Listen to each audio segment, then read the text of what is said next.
كثيرون يحلمون باليوم الذي سيرتبطون به بشريك حياتهم، لكنه أيضا حلم يؤرق بال الأهالي وتحديدا الأمهات اللواتي تأمون برؤية أولادهن يسعون لإيجاد بنت الحلال لتكوين بيوتهم الخاصة. هكذا كان حال الشاب عمرو عبدو ابن 29 عاما من محافظة قنا المصرية، الذي وجد نفسه تحت ضغط عائلي. العائلة تلح عليه بالزواج، خاصة بعد ارتباط إخوته الأكبر منه سنا، وبالرغم من محاولته إقناع أهله بعدم رغبته بالزواج في الوقت الحالي، لكن يبدو أن الضغوط استمرت. تلك الضغوط المستمرة انتهت ربما إلى أن فاجأ والدته في يوم من الأيام بصورة زفاف تجمعه ليس مع عروس واحدة فقط، بل 4 عرائس يرتدين فساتين العرس البيضاء، وها هو هنا يتوسطهن ببدلة سوداء أنيقة، وبدل العروس 4. نشر عمر هذه الصور مع فيديو أهداه لأمه ويقول فيه إنه قرر الارتباط ب4 زوجات ب4 نساء بهدف إسعادها وإرضائها. ماما انت نفسك تشوفيني عريس من زمان، وانت عارفه ان انا ما اقدرش اخر لك طلب، فعشان كده انا جيت النهارده وعملت لك مفاجاه كبيره عشان اقول لك.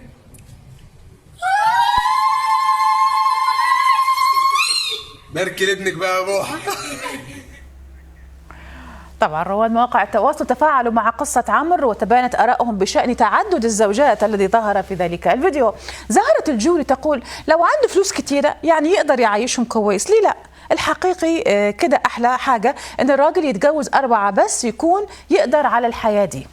دسوقي موسى فهذا رأيه. طيب يا سيدي، افترضنا انه تجوز 4، تقدر تقول لي هل هو حيقدر يكمل يعيش للصبح في ليلة الدخلة؟ طبعا ربما هذا تساؤلات دسوقي. أما رحيق الورد البستان تقول أنا أول حاجة فكرت فيها لما شفت الصور إن إزاي ال4 بنات وافقوا على الجوازة المنيلة دي، وبعدين قلت أكيد الموضوع مش بجد، بس الفكرة غريبة قوي ومجنونة شوية. بالفعل فالصور التي نراها جزء من جلسة تصوير طلب عمرو فيها من 4 فتيات يعملن في مجال المسرح مساعدته على تنفيذها، وذلك ردا على ضغوط أهله، أي أن عليه الاستعداد لمواجهة ضغوطهم من جديد.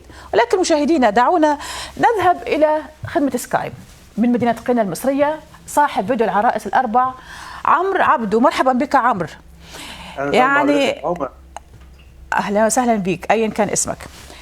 طيب يا عمر، بعد الجوازة دي أو بعد الفيديو دي هل ضغط أهلك خف عليك؟ هم اليومين دول مشغولين شوية، فرح أختي قرب يعني، فمشغولين شوية مع أختي. أنا خايف بعد ما أختي تطلع من البيت هيعملوا معايا إيه. طيب يا عمرو، هو كان ضغطهم عامل إزاي؟ هي الفكرة إن والدتي أخدت فترة يعني أكل ما بيتحضرش، غسيل ما بيتعملش، هدوم ما بتتكويش، الأوضة مش متروقة. يا ماما عايز آكل، جهز نفسك. ماما عايز هدوم تتغسل، خلي يتجوز حد يغسل لك.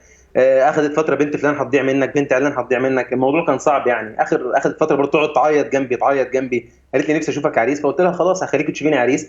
كلمت اصحابي بقى، محمود علاء الفوتوغرافر جاب التيم بتاعه، مدام ايريني اتري مراج فساتين، الميك اب ارتست شيماء عنتر وماري امجد، ومحمد مصطفى برازيل اديتور العظيم. طيب وطلعنا ما كلفكش الموضوع يعني؟ انت اخترت بدل العروس 4، يعني من الناحيه الشكليه، من ناحيه فساتين العرس اللي شفناها دي، يعني ما كانتش مكلفه العمليه، بالتالي ليه انت اخترت 4 بدل الواحده مثلا او 2 أو 3؟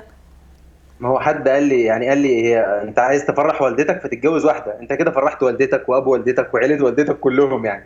انا الفكره كلها ان عايز اقول لها ان موضوع الجواز سهل، يعني لو عايز اتجوز الجواز سهل. الفكره كلها ان الشخص اللي يتجوز يبقى مدرك يعني ايه مسؤوليه الجواز.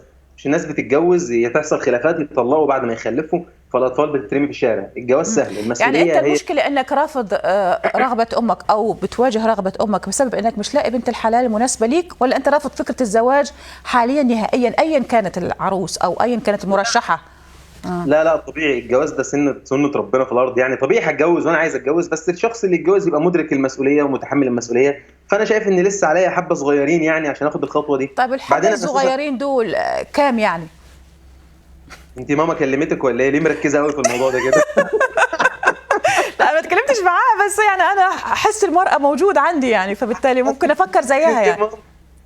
لا يعني قربت ان شاء الله، ادعي لي طيب. لا انا عايز اعرف الحبه الصغيرين، يعني انت تتحدث عن عمر معين ولا عن فتره تفكير معينه ولا ايه يعني بالضبط الحبه ما فهمتهاش دي؟ انا شايف ان هو نضج في الفكر شويه وتحمل المسؤوليه ومعرفه يعني ايه جواز. لازم نعرف يعني ايه جواز، يعني ايه اسره، يعني ايه اطفال. ما ينفعش نتجوز كده من باب للطاق ونختلف ونتطلق. طيب يا عمرو عبده شكرا جزيلا لك. شرفتيني. شكرا. اهلا وسهلا.